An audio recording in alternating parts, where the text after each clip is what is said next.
오늘 라이브 이슈에서는요, 앞서 보신 영상에서도 보셨다시피 날이 갈수록 심각해지고 있는 마약 범죄에 대해서 깊이 다뤄보려고 합니다. 네, 대한민국의 마약 사범 계속 증가하는 추세입니다. 경찰과 검찰 등이 단속한 마약 사범 숫자가요 거의 3만 명에 이르는 상황이라서요. 너무 많이 올라서 역대 최고치를 현재 기록하고 있는 상황입니다. 더 이상 대한민국 마약 청정국이라고 부를 수 없는 그 마약 위험국으로 전락했다라고 말씀드릴 수밖에 없을 것 같습니다. 네, 더 큰 문제 중에 하나는 10대 청소년 마약 사범이 기하급수적으로 늘어나고 있다는 건데요. 4년 사이에 단속된 10대 청소년 마약 사범의 수가 6배가 늘었습니다. 게다가 마약 범죄는 일상에 은밀하게 숨어들었고 점조직으로 운영하거나 또 간첩들이 사용하는 은밀한 무기를 숨기는 두보크를 설치해가지고 거기에 필로폰을 숨겨두고 SNS로 운반책을 모집하는 등 이런 수법까지 진화하고 있어서 적발하기가 쉽지 않은 게 현실입니다. 근데 보통 뭐 영화 소재나 네. 그죠? 뭐 그래서 뭐 특정 부류들만 마약을 하는 거라는 좀 인식이 있었는데 맞아요. 이제는 그런 건 아닌가 봐요. 맞아요. 뭐 얼마 전에 저 히드나이에서도 대학에 마약 동아리가 있다 그래서 난리가 났었잖아요. 네, 그냥 평범한 친목 동아리로 보여지는데요. 실체는 바로 마약 동아리였습니다. 정말 충격적이었는데 와 이젠 10대까지 큰일이네요. 연령도 다양해지고 수법도 다양해지고 있습니다. 그리고 지난 4월에 역대급 규모의 마약이 상상을 초월한 수법으로 한국에 들어옵니다. 대한민국이 정말 발칵 뒤집혔던 사건인데요. 저희가 그 영상을 차근차근 소개해드리겠습니다. 강릉에서 대량의 코카인을 실은 화물선이 적발됐는데요. 해경과 관세청의 합동수사팀을 꾸려 해당 선박에 숨겨져 있던 마약을 찾았습니다. 자, 역대 최대 코카인 밀반입 사건입니다. 자, 이게 대체 어찌 된 일인지 저희가 그 과정을 여러분들께 소개해드리겠습니다. 저희가 그 4월 1일 09시 30분경에 미 FBI로부터 그 첩보가 들어왔는데 내용이 강릉시 옥계항으로 입항하는 그 모 상선에 마약이 100에서 150kg 정도가 실려 있다라는 첩보가 저희한테 전달이 됐습니다. 이 양이 시가로는 약 750억 원 정도 된다고 합니다. 이 첩보를 FBI로부터 받았고요. 이 제보를 받았던 선박은 페루에서 출발해서 코카인 56자루를 적재하고 파나마로 다시 들어가는 경로입니다. 그리고 파나마에서 일본, 제주, 중국을 거치면서 공해상에서 이 하역을 시도를 했는데요.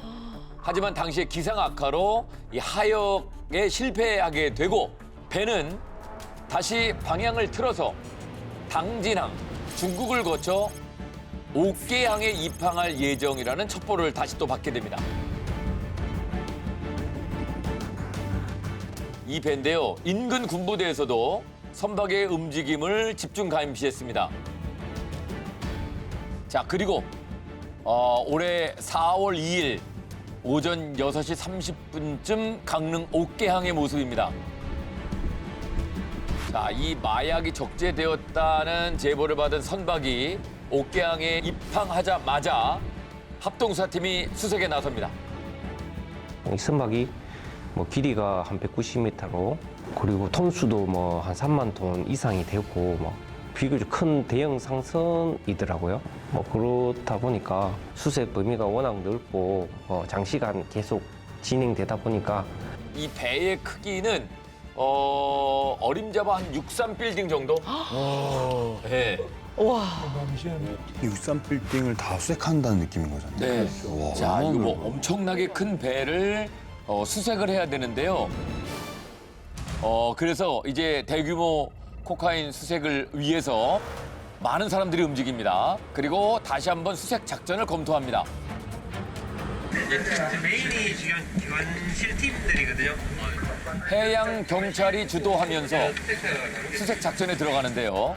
해경 59명, 세관은 31명, 모두 90명의 합동 수사팀이 긴급 투입됐습니다. 탐만 꽂고 장난하지 말고. 그리고 이제 혹시 모를 피습에 대비해서 특공대원들이 무장까지 하고 투입이 됐습니다. 매우 위험하고 긴박한 상황이었습니다. 자, 그리고 구석구석을 순찰합니다. 선체 내부가 워낙 넓고 또 물건을 숨길 수 있는 공간들이 많았기 때문에 수색에 굉장히 어려움이 있었는데요. 모든 가능성을 열어두고 곳곳을 수색합니다. 올라와 볼래? 저 위에까지. 네. 야. 네, 그리고 숨길 만한 곳은 다 뒤집니다. 와.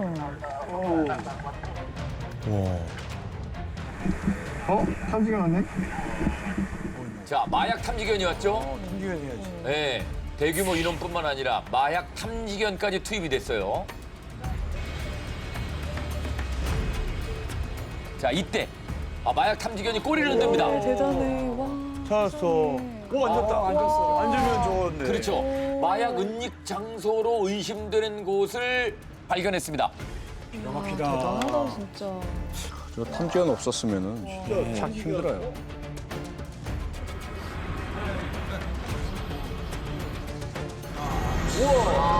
자, 그리고 그 안을 확인해 보니 비어 있어야 될 공간에 수상한 박스들이 들어 있습니다. 와, 그 양이 많아요. 엄청 많은데요? 어?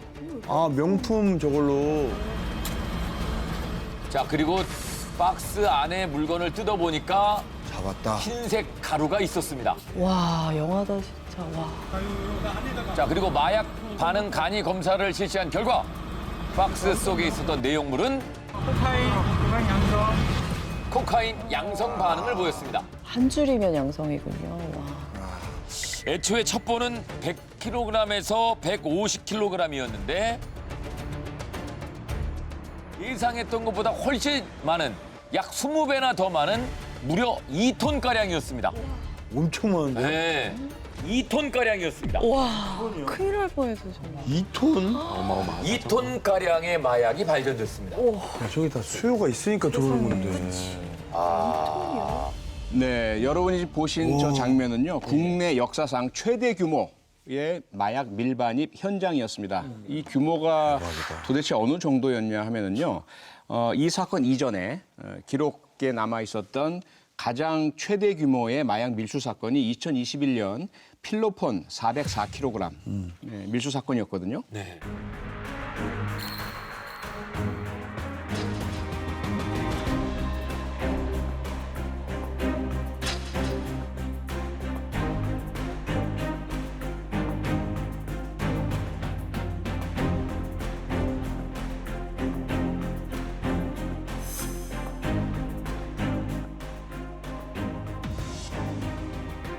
이번 사건의 경우에는 그것보다 5배에 해당되는 코카인 약 2톤 가량이 들어왔던 사건이고요. 시가로 따지자면 1조 원 이상에 해당되는 그 가치였고 이 양은요 동시에 무려 6,700만 명 이상이 투약할 수 있을 정도의 양입니다. 투약할 수 있을 정도의 양입니다. 우리나라 국민 전체가 다 마약 투약을 하고도 훨씬 더 남는 이런 엄청난 양이다라는 거죠. 어마어마. 아니, 저거 만약 못 잡았으면. 그러니까요. 어떡할 뻔했어. 난리 날 뻔했어요. 그리고 뭔가 이게 규모가 무섭다. 보통 사람 아닌 것 같아요. 네네. 이 사건은요, 중남미에서 생산한 것으로 추정되는 이 코카인을 중남미 마약 조직하고 동남아 마약 조직이 선박을 이용해서 운반을 하려고 한 계획에서 시작을 했는데요. 이들은 그래서 이 운반을 하는 필리핀 선원들에게 코카인 운반을 맡긴 거고요. 그 대가로 1인당 최대 1억 원 정도를 주면서 운반을 맡겼습니다. 운반에 1억이나. 그 운반하는 데만 그 대가로 1억. 와, 그러니까 이제 이 부단이니까. 선원들이 움직이는 거죠, 지금.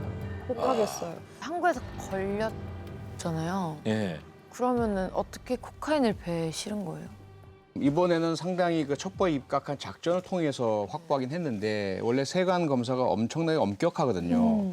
그래서 해경 또는 세관 출항하는 배, 입항하는 배 다 검사를 다 합니다. 그러다 보니까 세관에 들키지 않게 하겠다라는 작전을 세웁니다. 미리 계획을 세워서 일단은 빈 배를 출항시킵니다. 그리고 나서 이미 출항해 있는 선박에다가요 작은 보트를 타고 접근을 합니다. 그래서 이 바다 위에 공해상에서 그 코카인 자루들을 선박으로 옮겨 실었던 겁니다. 그리고 나서 이제 이들은 날짜를 정해서 선원들에게 구명부환, 이 구명부환에다가 코카인 이 봉지를 달고요. 그리고 GPS 추적 장치를 달아서 바다에 던져라라는 이제 지시를 했던 겁니다. 스펙타클하다. 와, 그렇게까지. 이게 이제 그 구명부하는 뜨니까, 그죠? 어디로 갈지도 모르는데 그게. 그러면 바닷물 해류에 흔들리고 휩쓸려서 위치가 달라진다 하더라도 GPS 추적 장치가 있으니까 배에서는 얼마든지 찾아와서 건질 수가 있는 거죠. 그렇게 해서 서로 소위 말하는 바다 던지기, 해양 던지기 방식을 사용하려고 했었는데 문제는 기상이 예상외로 대단히 악천후였던 겁니다. 기상 악화 또 여러 가지 다른 이유가 있었던 것 같아요. 여러 가지 이유로 4차례 정도 저렇게 하역 시도를 하다가 실패를 하게 됐다고 합니다. 그리고 나서 그 코카인을 배에 실은 채로 강릉 옥계항에 정박해 있었고요. 그 이후에 다른 곳으로 다시 지시를 받아서 이동을 해서 코카인 전달을 하려고 시도하다가 그 사이에 이제 한국 해경과 세관에게 압수수색을 당했고 덜미가 잡힌 것으로 이렇게 확인이 됩니다. 진짜 정말 영화보다 더 영화 같네요. 근데 진짜 적발돼서 다행인 것 같아요. 예, 경찰과 세관은 코카인 밀반입 가담자 선원 8명을 특정을 했습니다. 이 중 4명을 특정범죄 가중처벌법 위반 마약 등의 혐의로 구속 송치했고요. 옥계양 그 입항 전 하선한 나머지 선원 4명과 마약 카르텔에 대해서도 국제 공조 수사를 통해 추적 중에 있습니다. 그런데 실제로도 마약 카르텔이 전 세계에 많이 있나요? 영화나 드라마에서 가끔 보셨지만 저 콜롬비아의 에스코바르라든지 그러한 조직들은요 거의 지방 정부 전체를 아예 장악을 하고 자기들의 왕국으로 만들고 있는 정도이고요. 지금 이 옥계항에서 적발당한 선박도 중남미 마약 카르텔과 동남아시아 마약 카르텔 간의 연합이라고 지금 설명을 드렸잖아요. 그런 정도의 국제적인 카르텔 간의 연합마저 이루어지고 있습니다. 동남아는 동남아대로 황금의 삼각지대라고 불러요. 그래서 저쪽 태국하고 미얀마 그 사이에 거의 경찰이나 군 당국이 접근하기 어려울 정도로 이 마약 카르텔만의 도시가 형성되어 있고 자기들의 군대를 가지고 있고 그런 상황에서 현재 UN 등이 파악한 인터폴과 UN 등이 파악한 마약 카르텔이 중심이 되는 전 세계 마약 시장의 규모가 연간 540조 원 수준이라고 합니다. 대한민국 1년 예산이 600, 700조 원 정도니까요. 대한민국 1년 예산 정도가 마약에 의해서 지금 거래가 이루어지고 있다. 이렇게 볼 수가 있는 거죠.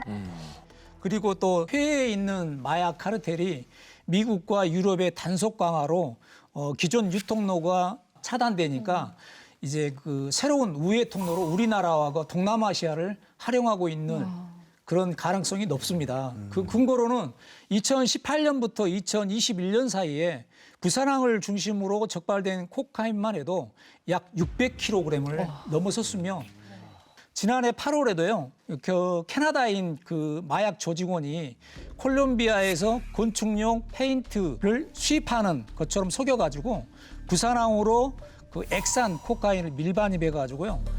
콜롬비아인 국적의 마약 제조 기술자 2명이 한국에 들어와가지고 강원도 횡성에서 이게 허름한 창고를 빌려가지고 약 122만 명이 동시에 투약할 수 있는 시가 300억 원대 상당의 고체 코카인을 제조해가지고 국내에 유통시키려다가 적발된 그런 사례도 있습니다. 이렇듯 글로벌 마약 조직의 새로운 시장으로 주목하고 있을 뿐만 아니라 대규모로 코카인을 유통하려고 시도하고 있는 것으로 확인되고 있습니다.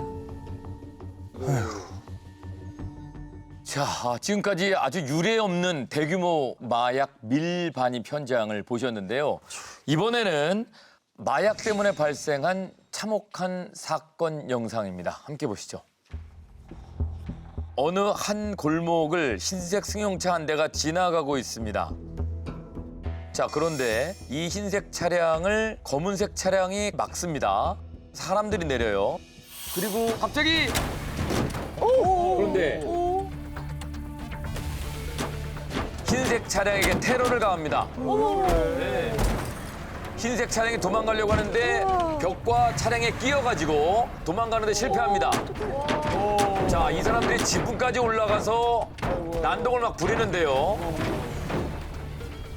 차 안에 있는 사람들을 급기야 이제 끌어내기 시작합니다. 쇠파이프와 곤봉으로 집단 폭행을 가하기 시작합니다.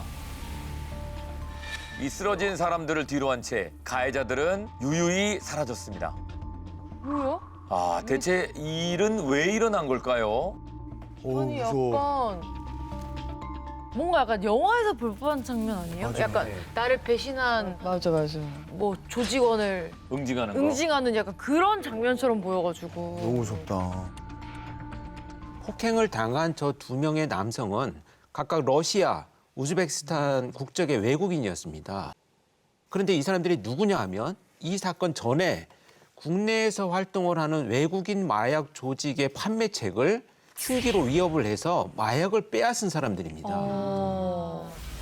그래서 이에 분노한 마약 조직의 수장이 평소 알고 지내던 지인 3명을 데리고 와서 이들을 폭행을 한 겁니다. 그러니까 마약 전쟁인 거죠.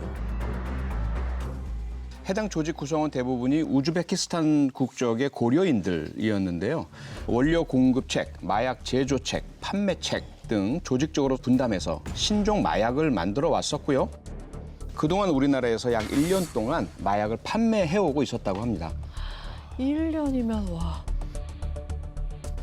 사실 이 마약 조직은 이 폭행 사건이 없었다면 검거되지 않은 채 더 범죄를 저질렀을지도 모릅니다. 그런데 이 폭행 사건 때문에 수면 위로 드러나게 되거든요.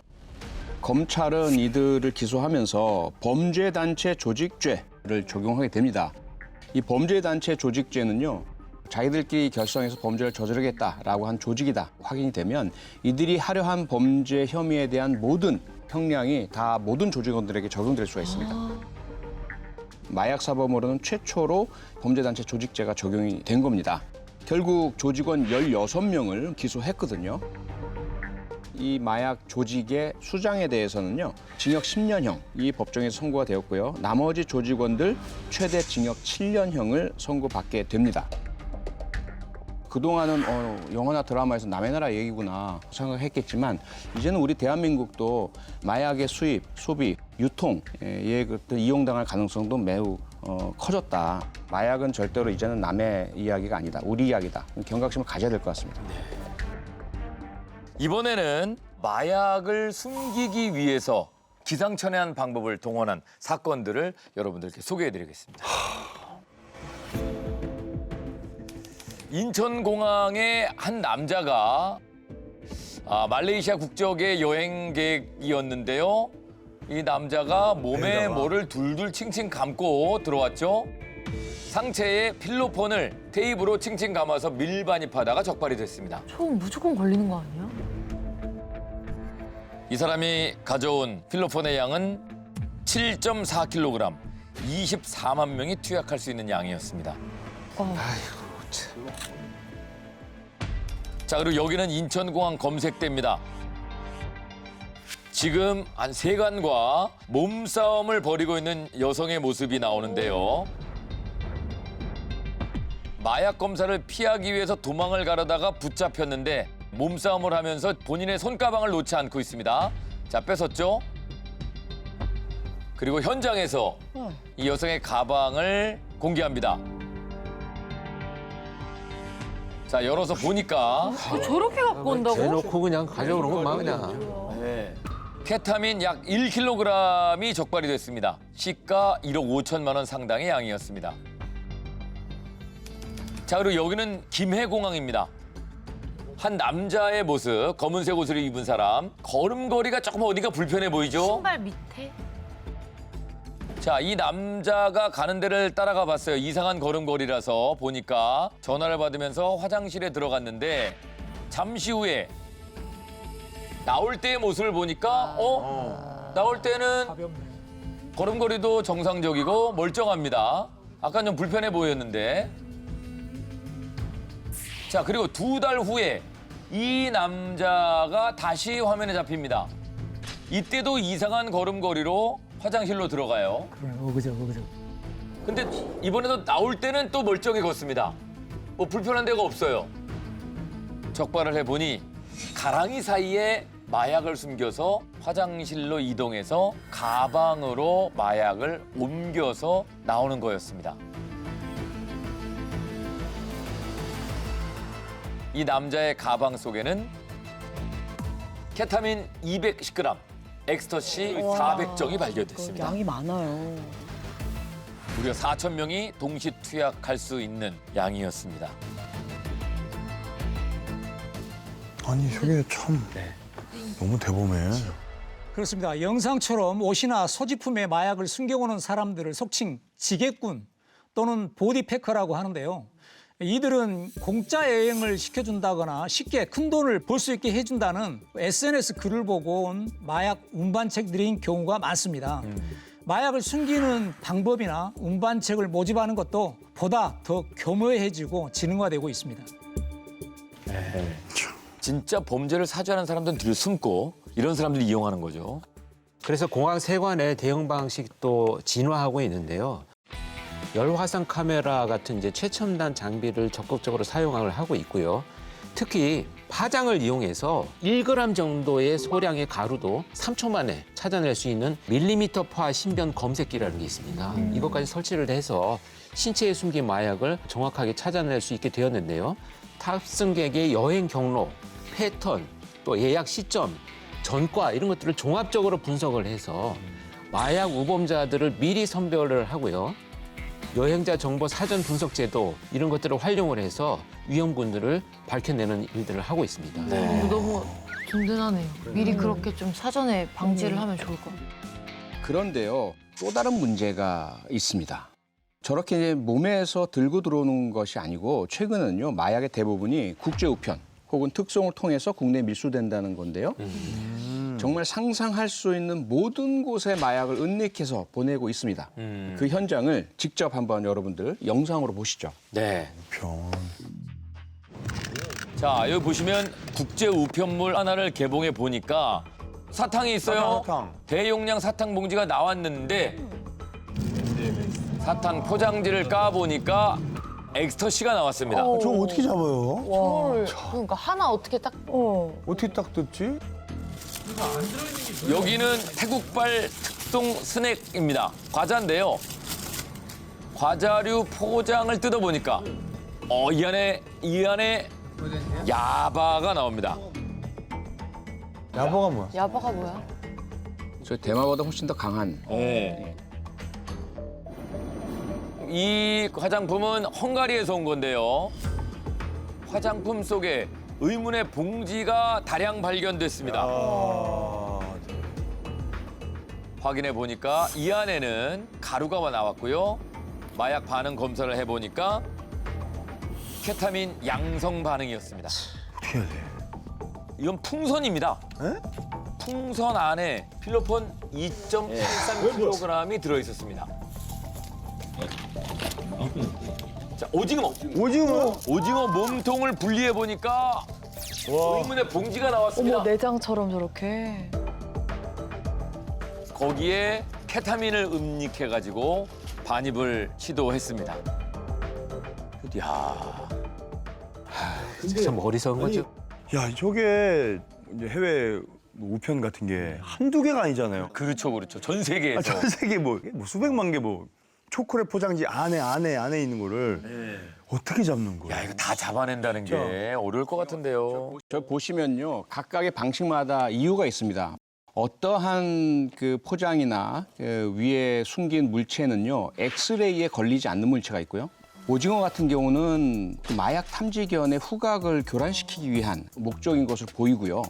그러다 보니까 최근에 어떻게 잡아냈느냐에 대한 답은 다단계라고 말씀드릴 수밖에 없어요. 첫 번째 단계 엑스레이로 거릅니다. 그래서 엑스레이에서 의심물질이 나오면 그걸 빼내고요. 두 번째 단계 마약 탐지견.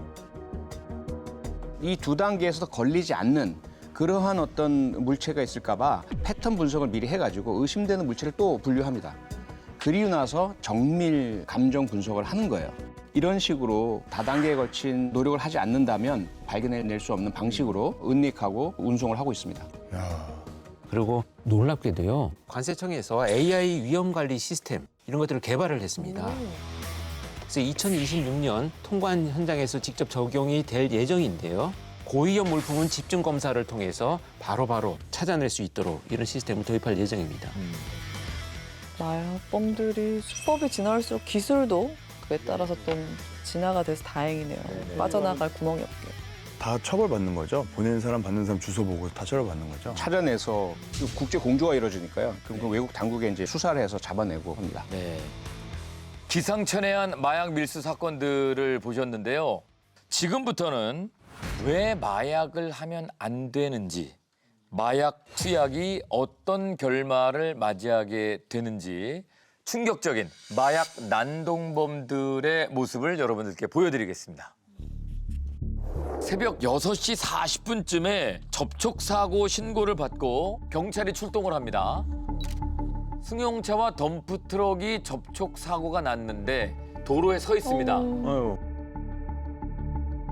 근데 이제 경찰이 도착을 하니까 승용차 운전자로 보이는 여성이 경찰에게 아주 공손하게 인사를 합니다. 술에 취한 듯이 비틀비틀거리면서 계속 웃고 있어요. 약간 뭔가 기분이 업된 느낌. 선생님, 음주운전 하셨어요? 물어보니까 계속 비틀비틀거리면서 몸을 가누기도 좀 힘들어 보입니다. 음주 측정을 해봤는데 아무 반응도 나오지 않았습니다. 근데 갑자기 허공에 대고 주먹질을. 뭐야. 위험해, 이번에는 위험해, 갑자기 위험해. 이번에는 갑자기 춤을 추기 시작합니다. 뭐라고 혼잣말을 막 해요. 알 수 없는 행동들을 막 합니다. 아니 왜 저래? 그러더니 이제 막 뛰어다니면서 춤을 춥니다. 도로 한복판입니다. 사리 분별도 안 되고. 네. 아이고 어떡하냐. 그래서 이제 여성의 차량 내부를 수색하던 중에 여러 가지 물건들이 나왔는데요. 그 안에 마약 주사기가 발견됐습니다. 어휴 진짜 어떡하냐. 간이 시약 검사에서도 마약 양성 반응이 나왔고요. 신원을 조회해 보니까 마약 전과가 있었던 사람이었습니다. 이 운전자는 마약류 관리법과 도로교통법 위반 혐의로 구속됐습니다. 저런 정신으로 운전을 했다는 게 시간이에요. 차도 많은데 어떡해. 참. 이번에는 주택가를 서성이는 한 남성의 모습이 보입니다. 인도로 가지 않고 지금 차도를 가다가 지나가는 차에 시비를 걸기도 하는데요. 약간 좀 비틀비틀거리죠. 자, 그러다가 트럭 한 대를 만나게 됩니다. 네, 지금 사고가 날 뻔했어요. 근데 아무 이유 없이 트럭 운전자에게 시비를 걸기 시작합니다. 본인이 지금 차도로 지금 다니고 있으면서 창문 안에 손을 넣어서 위협을 하기도 합니다. 자, 그러더니 갑자기 주먹으로 트럭 문을 때리기 시작합니다. 자, 그러더니 갑자기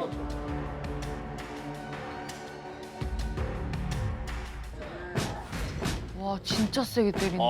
자기 손이 더 아플 것 같은데. 지금 이 사람이 때려가지고 트럭 문이 심하게 찌그러져 있는 모습입니다. 자, 그래서 신고를 받고 경찰이 현장에 도착을 했는데요. 경찰이 와도 이 사람은 아랑곳하지 않고 경찰이 오든지 말든지 급기야 이제 바닥에 누워가지고 또 난동을 부립니다. 경찰은 마약 반응 검사를 실시했는데요. 검사 결과는 대마 양성 반응이었습니다.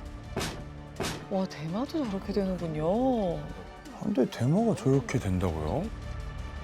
일반적으로 알려지기는 대마초 같은 경우는 나른하게 만들어주고 활동성이 없게 만들어주는 효과가 일반적으로 있는데요.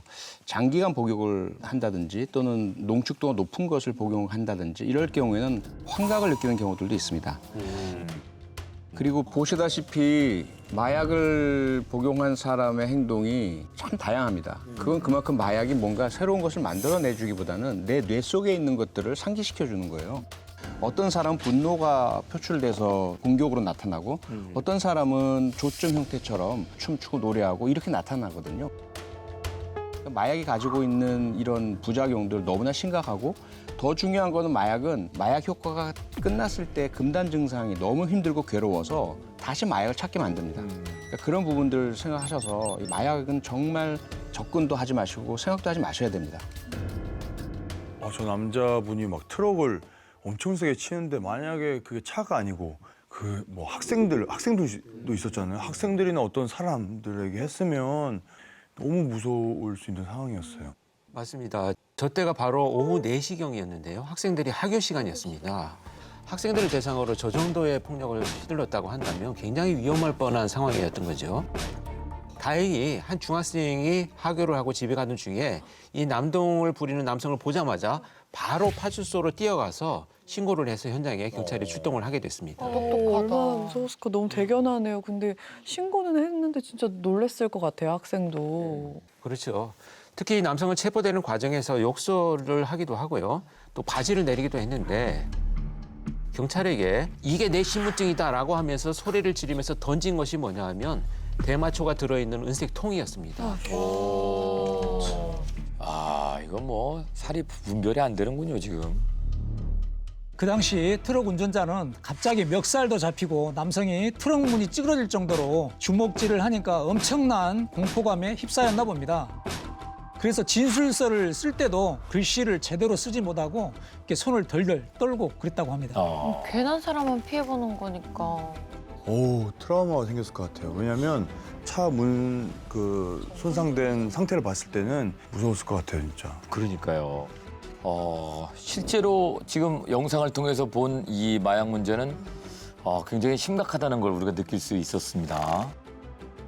근데 사실 마약 문제에 대해서는요, 국제적으로 세 가지가 한꺼번에 이루어져야만 해결이 된다고 봐요. 하나는 입구 통제, 또 하나는 출구 통제, 그다음에 경로 통제. 무슨 말이냐면 마약이 실제로 사람들에게 들어오는 통로를 차단해야 된다는 거죠. 네. 마약 범죄자들 소탕하고 검거하고 조직 일망타진하고 이렇게 해야 되는 것이고 거기에 지금 수사를 위한 인력이라든지 인력 많이 이제 투입이 돼야 될 텐데 아직까지 조금 부족한 느낌이 있고요. 그것만은 안 됩니다. 또 하나는 출구 통제예요. 이 마약을 복용한 사람들, 이 사람들을 그동안 우리는 범죄자로 봤잖아요. 처벌 위주로.